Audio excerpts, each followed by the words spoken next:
My name is Jeff St Laurent. This is the Tuesday Call, and as always, I'm fired up to help coaches transition to a full-time business. That is my mission, and I do that with any of the information. I always relate it back to selling, because since I've been doing this full-time since 2004, I realized, very much so that, it wasn't because I worked on my coaching skill sets and became a great coach, etc. It was because I understood the business of coaching. I understood entrepreneurship, and more importantly, I understood the art of selling. And so I always relate that back to what I talk about, because I truly believe that when you begin to master that art, the art of selling, and it becomes fun, and that word, selling doesn't, arise just some discomfort for you or uncomfortability. You can really start to create, the business that you deserve and that you want. And just like, some people that are on the call, like Natalie, who's calling in from the beach, etc. You can do that. You can operate your business, if you choose to, virtually, pretty much from anywhere in the world. So that's the great thing about it. So as people are calling in, I just want to start off. I do record these calls, as always. I do post them by the end of the week. I will say last week I was slacking because I went to the beach myself, so I didn't post the call, but I will get that up there in the next few days from last week. But if you go to my website, sellingcoaching.com, and then you go to the university under the Tuesday calls, they are all there, and we always add to those each and every week. Along with in the university, there's a lot of great other education in terms of video-based work.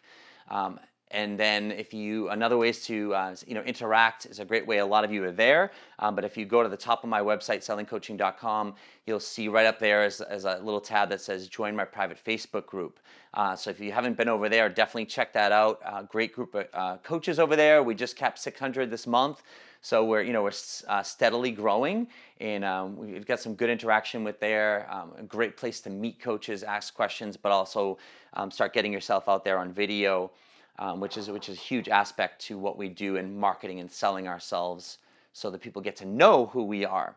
And besides that, if you're really serious about looking for coaching, taking that leap to a full-time coaching business, consider talking with me about my one-on-one mentoring. If I can assist you in that avenue, I'd be happy to talk to you about it. Or also you can talk to me about my group mentoring that I just launched a few months ago, which is going great. I was excited to get more people in there so we can keep people, going towards that full-time coaching business. And because people love coaching so much, and it's learning how to create that business, but more importantly, create that lifestyle that you want. So today's topic essentially is, how do we create income? But more importantly, as opposed to just creating income, is we want to talk about, what are the specific and daily actions that we do in our business. And so I want to get down to kind of some of the nitty-gritty of this and kind of walk you through some of the things that I do currently, and the things that I've done in the past as well to create income. Because here's the biggest thing is we're passionate about coaching, and so many people are like, oh, I want to do this. The thing about entrepreneurship is, very different from a job being, I show up at my job at whatever, let's just say 9 o'clock, and I clock in, and now I'm at my job, and I'm at my office or my desk or whatever I do. I'm not familiar with a job because I've been an entrepreneur pretty much my whole life. But when you get there, it's like you've got stuff to do, and sure, you might have downtime, whatever, but there's people watching you, and there's your boss and your manager, etc. And it's like you just can't slack off and text and be on the internet all day. If you do that too much, you can get fired, right? But you can just show up, and assuming you get your work done to the point where they're like, all right, you're doing a good job, you're going to get paid. And you just show up, and the 8 hours is done, and you leave, and you go home, right? And you're going to get the paycheck. So, but entrepreneurs is very different. I can show up in my office at 9 o'clock in the morning and stay there till 5. But if I don't do anything, it doesn't matter because no one's watching me. I'm my own boss. And if I don't create any results, I don't get paid. And that can be a very scary thing. So we want to start to understand, what are some of the things that we do on a daily basis? What is the reality of, what do I do as a coach? So let me walk you through this a little bit. And I'll base this on, I'll do kind of like 2 parts. And 2 parts meaning one part is, okay, if you're doing a more of a business model that's live in person, meaning, you're doing live events, in-person events. Then there's the part two, if you will, the other model, I call it more of the virtual model, which is just pretty much you do everything online. So you still do live events, for instance, like this phone call or webinars, but like you don't ever like necessarily go out and speak in front of people. It doesn't mean never, but just means there's all virtual, and then there's mostly live events. The first 10 years of my business, I did it all live events, meaning the only virtualness I had, if you will, was via email. We always will build an email database. That is our business. It's our customer list. It's the people who interact with us. It's the people who you say, hey, I'm doing this call, and it's the people who show up, or the people who listen to the recordings. That's your audience that you're building. That's our goal with our business, is to build it. So I did that live events, and now since I've been doing selling coaching and helping coaches transition to a full-time business, I'm 100% virtual because I don't want to travel anymore. I want to be with my son. I want to be home, and I don't feel like getting on a plane anymore. I'm done with that. So there's two very viable business models. So let's talk about some of the actions. First, we want to keep in mind, no matter what model you have, or whether it's a hybrid of them both, is, as I just said, your number one goal of your business is, first and foremost, is to build your audience. That's your business. That will always be your business. Without an audience, you don't have a business, right? So you can have your own call, right? But if you don't have an audience to say, hey, here's what I'm doing, and here's the topic, come to my call. If you have an audience who's interested in that or knows of you, then no one's going to show up to your call. Right? So we've got to build an audience. When you say, hey, I have this, I'm offering this, or I'm doing this, whether it's free or for paid, if no one's in your audience and no one's a fan of yours, so to speak, then no one's going to buy or no one's going to come. So we've got to start getting ourselves out there and start getting in front of people, and we got to start educating them and putting ourselves out there so people go, hey, I like this person. I want to subscribe. I want to give them my name and email address. I want to be on their list. I want to be in their group, etc. I want to consume their information on a regular basis because I like what they're having to say and it's helping me or it's relevant to me.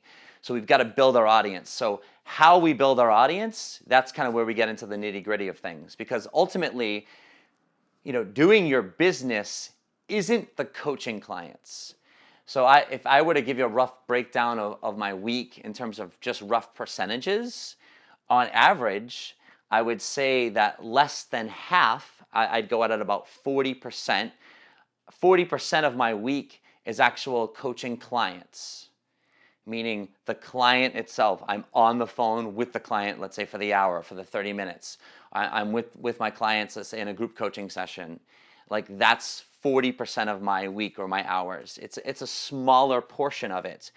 Of course, that number may grow or shrink depending on how many clients I have in a given week. But on average, I tend to go for, and I've said this on different calls as well, like 10 to 12 sessions a week. And I've found that that's a good maintainable number. Can you do more than that? Yeah. Or less, sure, but you don't want to do too much less. Depends on what you're charging. But I always like to say, like if you're charging, I'd recommend starting off between $125, $150 a session or so. But as you get closer to that $200 mark, you can create a healthy six-figure income off of those 10 to 12 clients a week, just that alone.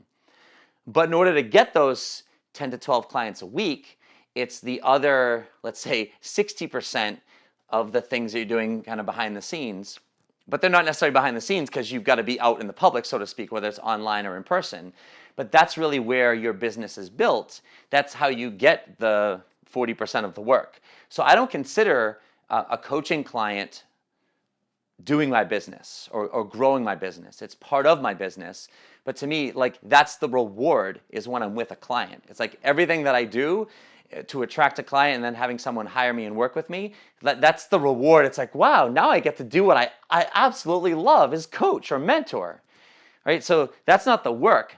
I'm actually not getting paid for that session. So let's say I'm on the phone with a client for an hour. I'm not getting paid for that session. This is just I want to teach you how I think, because this is important so you understand for your business. I don't think, oh, I'm getting paid for this hour. What I feel is I'm getting paid for, when someone hires me, for instance, I'm getting paid for the other hours that I did to attract the client. This is just following through and with what I promised and what I'm in delivering, what they've paid or are paying me for. All right, so I get paid, or we get paid for the work we do outside of our client work. That's just, you could call it semantics, right? But I'm saying this purposely so you start to understand the mentality that I've developed. This is what I want to teach you, is this mentality is so I'm not getting paid for this call. I'm getting paid for outside of the call. What am I doing there? So if I'm just sitting there and not doing much, I'm not going to get paid. So what are those actions? So let's start to look at this. So if the goal is to build the audience, to build your audience, we've got to find a way, to be exposed to people. I've said on other Tuesday calls many times in different areas that, speaking is your number one way to get clients.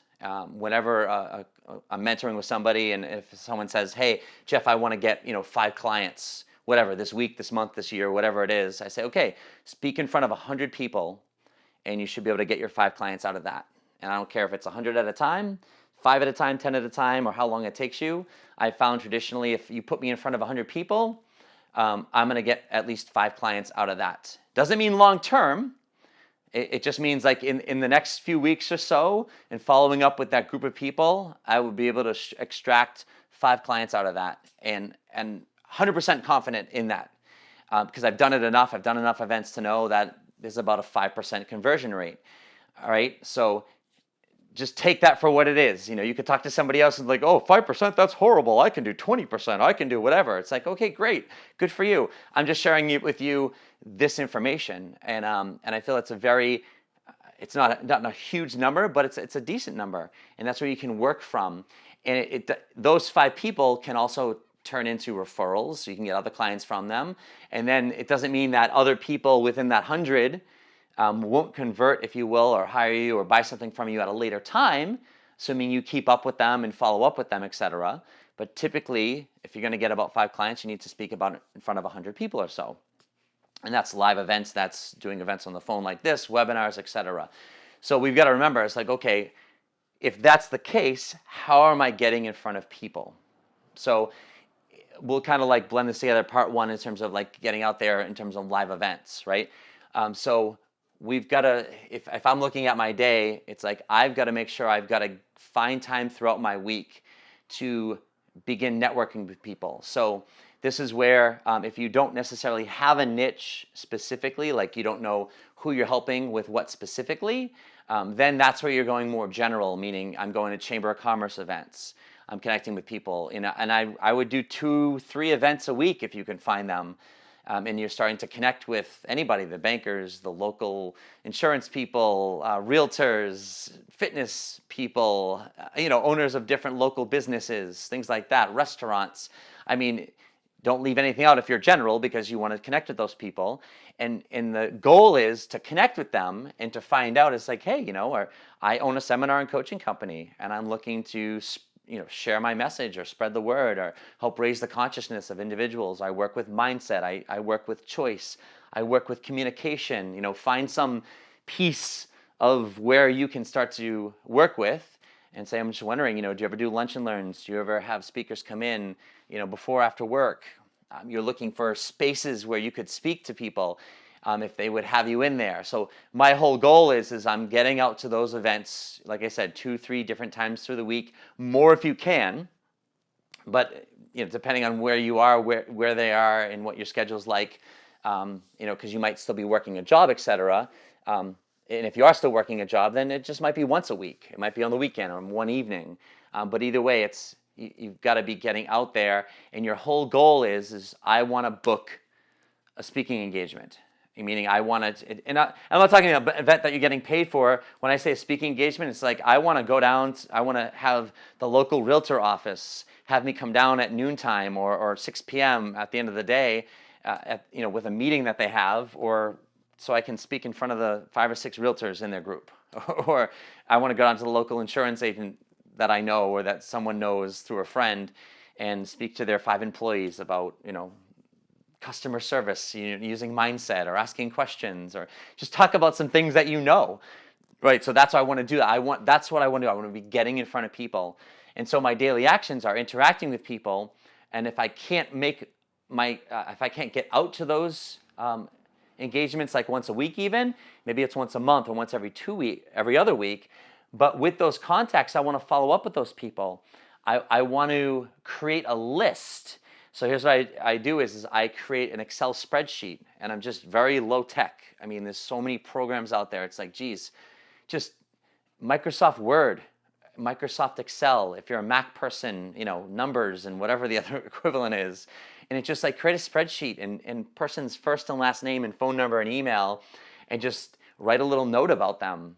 And follow up with them, and hey, we met at the Chamber of Commerce last week, and I was wondering, we talked about potential speaking engagements, or who might you know.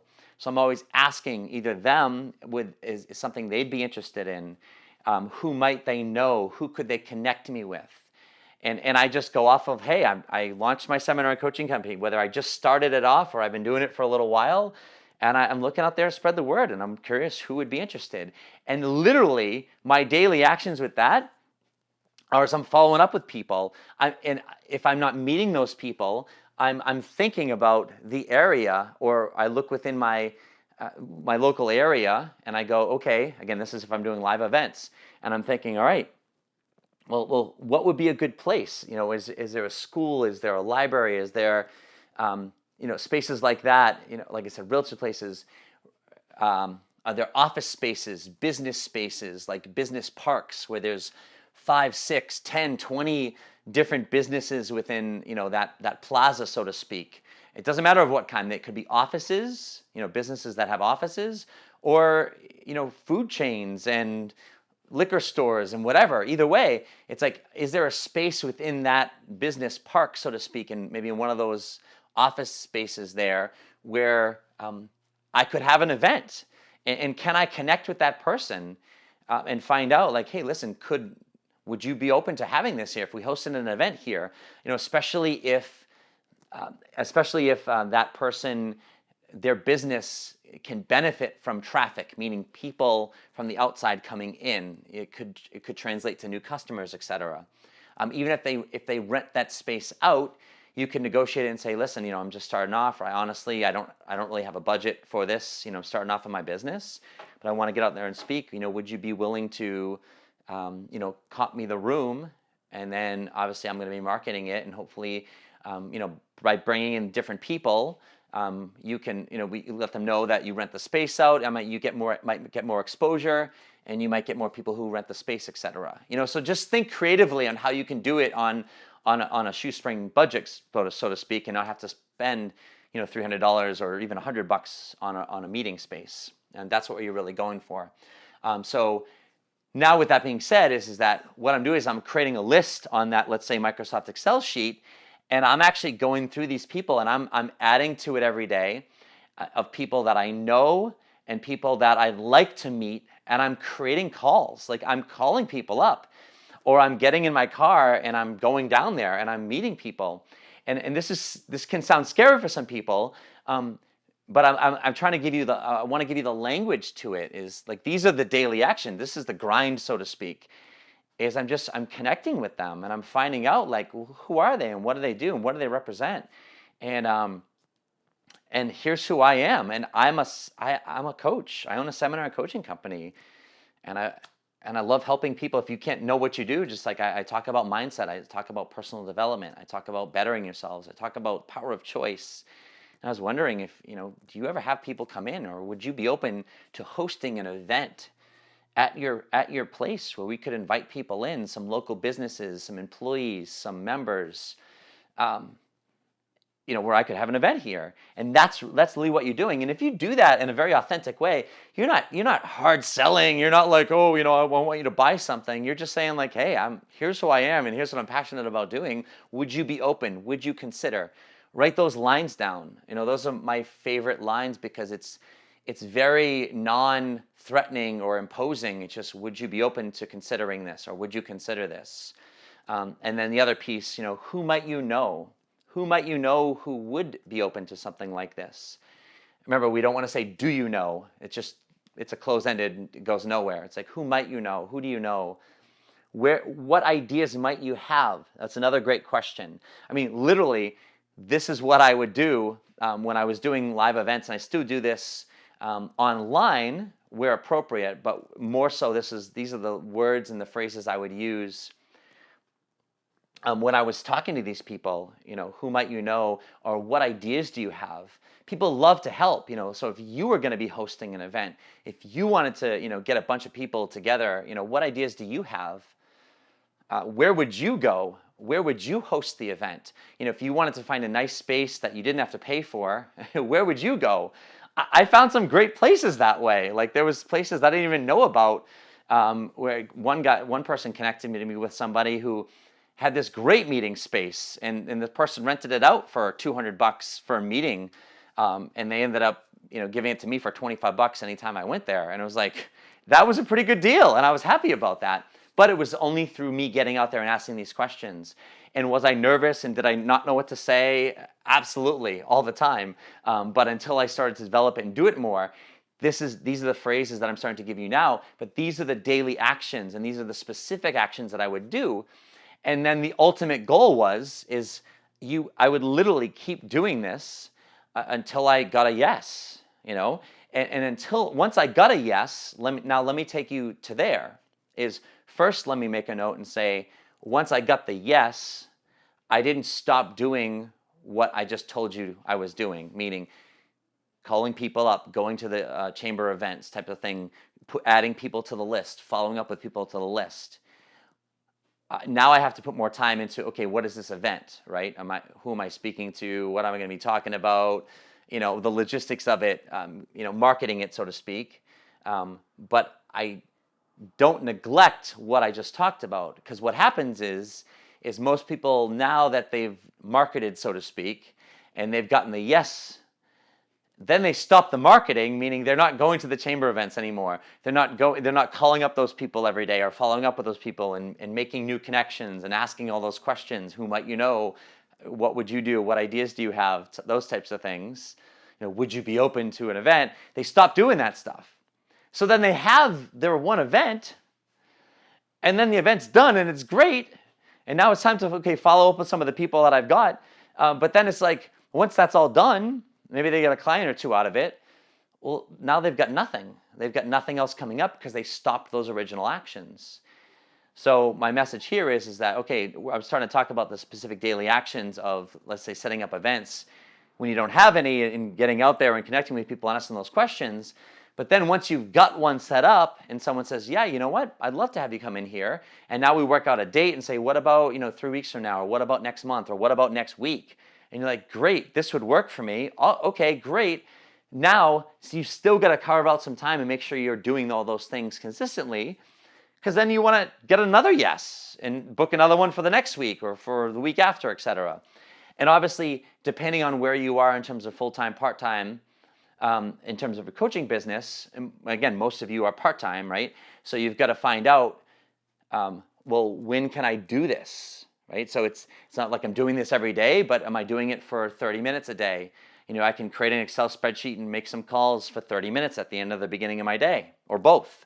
I can have, 2 or 3 hours carved out on my weekend where those are my office hours for the weekend where I'm doing this, or maybe those are the days that I set my events up for, or maybe there's one weeknight or maybe one lunchtime that you have some availability that when I'm looking to set these events up with people, these are the 2 or the 3 days or times that I can do it at because they work within my schedule.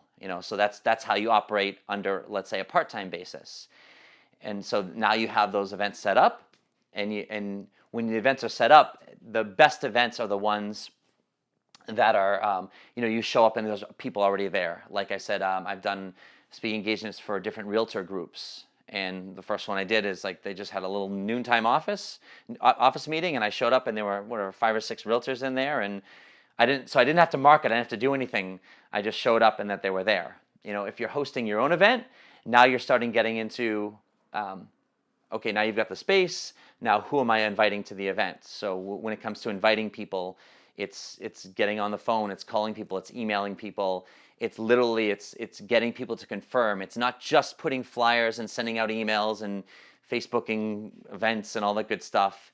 It's if you're having an event, it's actually getting on the phone, following up on interests, emailing specific people, inviting specific people, and then getting confirmation that they're coming, even if it's a free event. It's it's actually talking with someone, or getting the email back and asking, so can I expect you to come to this event? Are you 100% planning on coming to this event? Great, I'm looking forward to seeing you there, because that's how you get people to show up, right? So these are some of the the daily actions that we're starting to do, and I guarantee you, just right there with that first part that I shared, getting out there and interacting with people and asking those specific questions. And again, documenting everything on that Excel spreadsheet, meaning when you last talked to them, where you're at, when you're going to follow up with them again, those types of things. So you keep good notes of that stuff, and you keep building on that list, and you cross things off when it's going nowhere, and you keep moving on. And then when you actually get people that say, yeah, I'd love to have you come in, and you get a speaking engagement, what I do right there is then I actually create a separate spreadsheet, and then I actually put a list. I create a list of people that I've done something with. So I've got lists. I can't tell you how many lists I have over the 10 years where I did live events, of just all places and people that I've spoken for. So the great part is over time, what happens is typically either the next month or the next quarter or even the next year, I would have so many people that I can just go back to and say, hey, we did an event last year. We did an event last month. I always ask people after the event's done, like, hey, is this something you'd want to do again? What type of time frame? Or, if we did this, sometime next year, would this work for you? Great. If I followed up with you next year, would that work? And they go, yeah. So I follow up with those people. So now the whole goal is to start to create a list of people that you've spoken for or with, whether you did it for free or they hired you. But mostly starting off, you're doing it for free. And now you follow up with those people, and you say, hey, we did an event 3 months ago. We did an event at the beginning of the year. It's getting close to the end. Would you be open to having another one? And so that's how I would just start to create. I can keep my budget, my schedule packed of events to keep getting in front of people. And as you can see through that process, my goal is to get people who are enjoying what I'm doing, enjoying what I'm speaking about, and having them on my email list. So whether I'm doing an event and things like that, or I'm connecting with people at meetings, Chamber of Commerce events, I'm collecting a list. I'm creating a list, and I'm saying, hey, listen, you know what? I'm doing a registration sheet, offering something at the end of the speaking engagement, and saying, hey, if you want the notes on this, or if you want some of my tips on X, Y, and Z, that further from the information I have, or that expand upon what I just talked about, just text me, email me, or just sign your name on this list type of thing. Great. And now you've got people, and you add them to your list, and you let them know and say, hey, listen, I'm putting you on my list. And if it's not something you want to be on, just let me know, and I'll take you off. But it keeps you updated on what I'm doing. I put my education out there when at different events, etc., and you start building your list. So that's kind of some of the activity that I'm doing to get events. When it comes to let me try to transition and say, like, kind of more online now, because a lot of people are doing a lot more things online with social platforms, etc. A lot of the specific daily actions are, let's say, creating content. And when I say creating content, it's let's say writing an article, writing a blog post, creating an audio, meaning right now I'm creating an audio, right? I'm recording this call. It's going to be a piece of content. So it's going to be a piece of content that I'm going to be posting in my university, which is essentially my blog. It's a video blog, but it's essentially a blog. So I'm creating a piece of content. I also you could do videos, any combination of those. Podcasts is another way of doing recordings. There's webinars. And again, if you record those, not only do you have the live event, but then you've got the recordings. So this is what I mean by creating content. It's things I'm working with some of my mentoring clients. It's creating content if you're writing things, and finding online platforms where you can publish this stuff. One of my clients right now just got an article published on something called tinybuddha.com. There's ezinearticles.com. There's the Huffington Post. I mean, there's a lot of online platforms where you can publish articles, or you can submit to get your articles published. and with links back to your website, with the keywords of the things that you do. Now, again, if you're general and you don't have a specific niche, I wouldn't say not do that, but you can rely less on any organic traffic finding you as a result, because if you're specific, like I've actually gotten clients from my YouTube channel, which is great, but the reason is people are searching for, let's say, pricing structure for coaching packages, or deciding on your niche, etc., and they type that in. And because I have some of those keywords, so to speak, that are in the titles to my videos or my calls, and in the descriptions, and my tags that I put when I put on YouTube or on my website, some of my stuff might come up, and as a result, they subscribe and they connect with me, and then from our interactions, they end up hiring me. So if you're more specific, it's going to be a lot more valuable, because now you're going to be using words on a regular basis that people are going to be typing in online. So again, you can't rely on organic traffic because it's a big internet out there, so to speak. However, you want to be doing that on a regular basis, especially if you have that niche, because you're using that language. But even if you don't, it doesn't mean not do it. It just means you can't necessarily rely as much on, let's say, people searching for a specific topic. But with that being said, your name's getting out there. That's where your name is going to be very important, is getting your name out there. And then as you publish videos and things like that, it's finding a social platform that you actually, where your audience or your ideal audience is there. If not, then just pick a social platform that you're familiar with, that you can get exposure from. And it's the consistency of publishing that stuff, like on a weekly basis. So can you publish one written article a week, or a month? Let me start it off on a bigger level. Could you create one video a month? One blog post, one audio recording, whether it's a call like this, a podcast. Could you do one a month? Could you do two, one every other week? Could you do once a week, right? So it's finding time. Those are the specific things that you want to be doing and publishing on different online platforms, because those are going to be vital for facial recognition, for getting your name out there. A lot of online stuff, it's going to be facial recognition. So let's just take Facebook, for example, right? You see different sponsored ads on there. If you see a sponsored ad, what's going to make someone stop typically is either going to be the title, meaning, this is interesting to me, meaning it's relevant to me, and or the person, like, it's Tony Robbins, or it's Deepak Chopra, or someone that I know, Ryan Lee, or whoever it is, and it's like I see the face and I'm familiar with it, so I stop and I take a look at maybe what it is. And if I don't know the person, it's just going to be like I read this title and I go, okay. So now what happens is a lot of online marketing in terms of your daily actions is just getting your face out there. So you start. That's why videos are fantastic.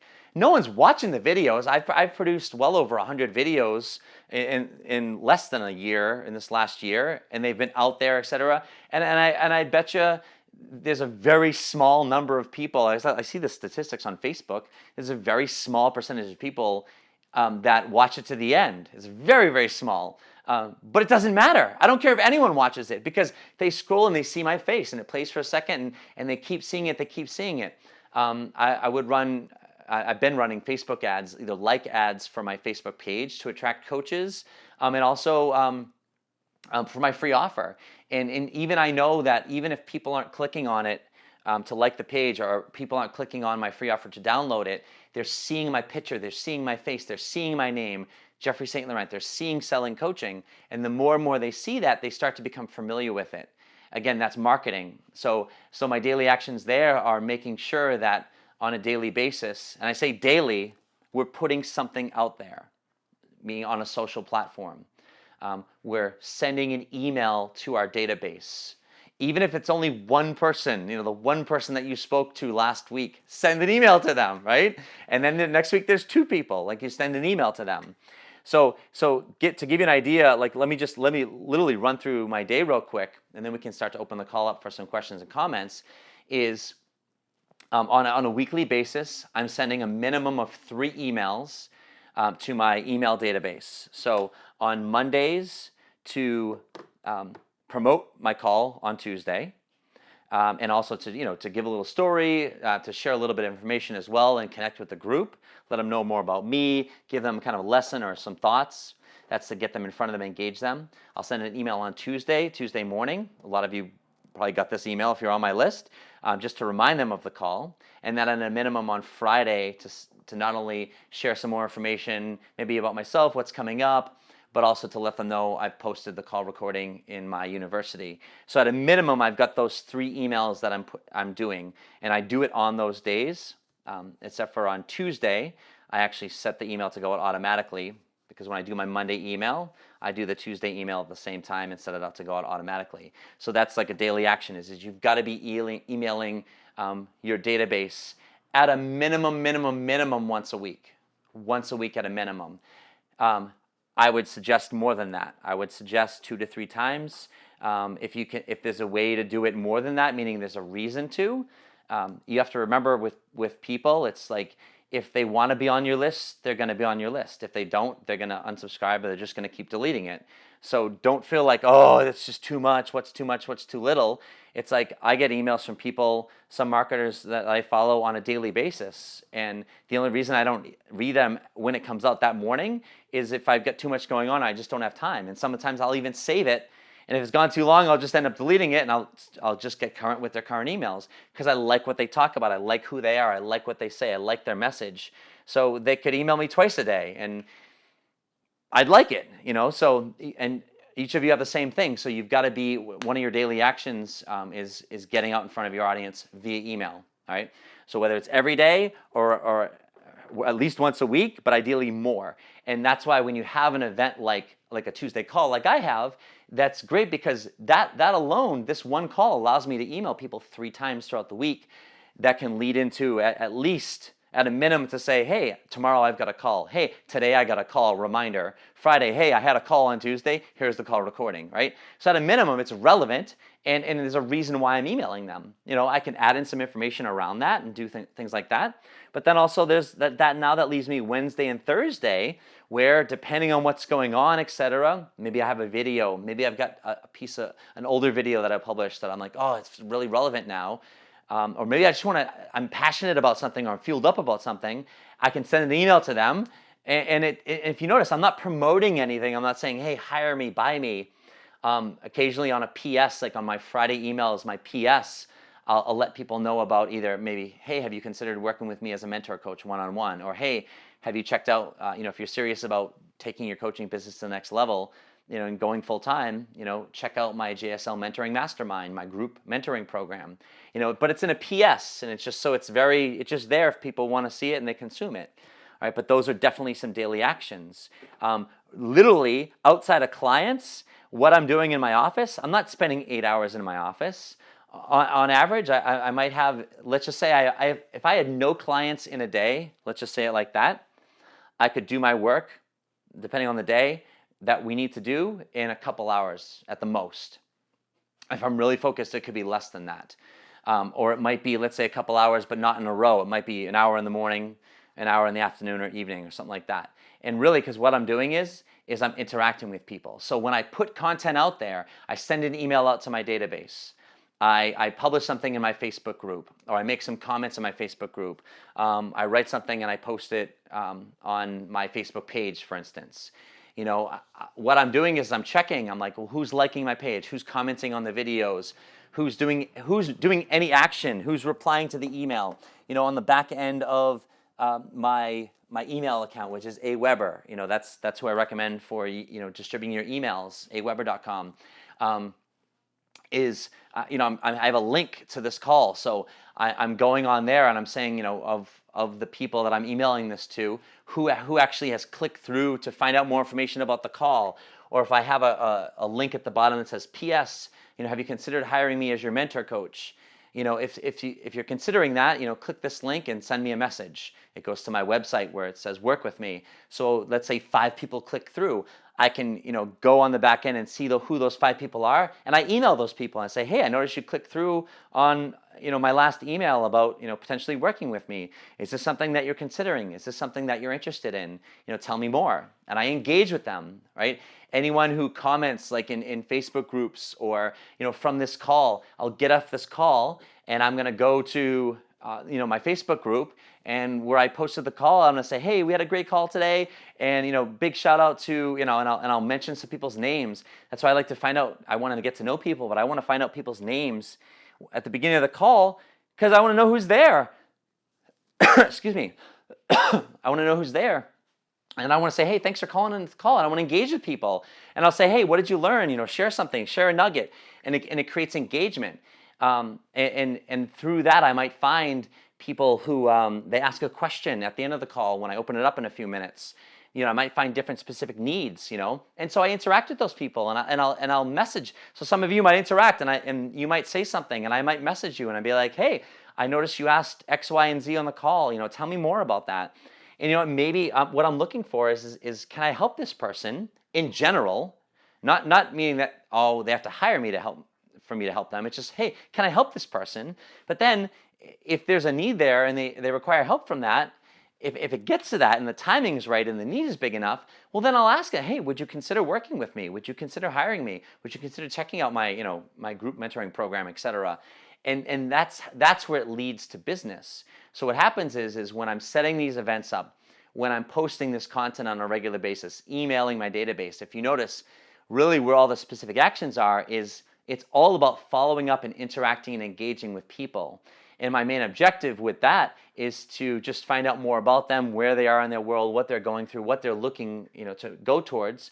Obviously, if you have a niche, you have a specific, goal you're trying to find out, meaning like I help coaches transition to full-time. It's like I want to find out, well, where are you at in your coaching business? What are you doing? Where is your focus? Where do you need the most help with? And if there's a really big want and need, and they're going for it, that's when I'll say, hey, would you consider working with me? How's the timing for something like that? That's what you're looking for in all these interactions. These are the daily actions that we're doing on it every day. Is once we're setting the events up and this is all happening and posting the content, we're looking for engagement opportunities to get to know people better. And we're either, if they're not already, asking them, or as a result of the interaction, they're ending up on our email database, whether you ask them or they do it naturally, coming over to, let's say, the social platform you're on, maybe your Facebook group, or liking your page, or other social platforms. So now they're a part of your database, so you can be in front of them on a weekly basis, or you're getting to the point of interacting where you've found a need, and then you make that transition and ask, is this something they'd be interested in terms of working with you? Same thing with those events. Is after those events, it's interacting with the people, finding out more where they're at, what they enjoyed about your seminar or the talk that you gave, and seeing if you can dig up and find a place where they have a big need. And that's really what we're going for, is ultimately your daily actions lead you to engaging with people, finding out where you can speak in front of these people.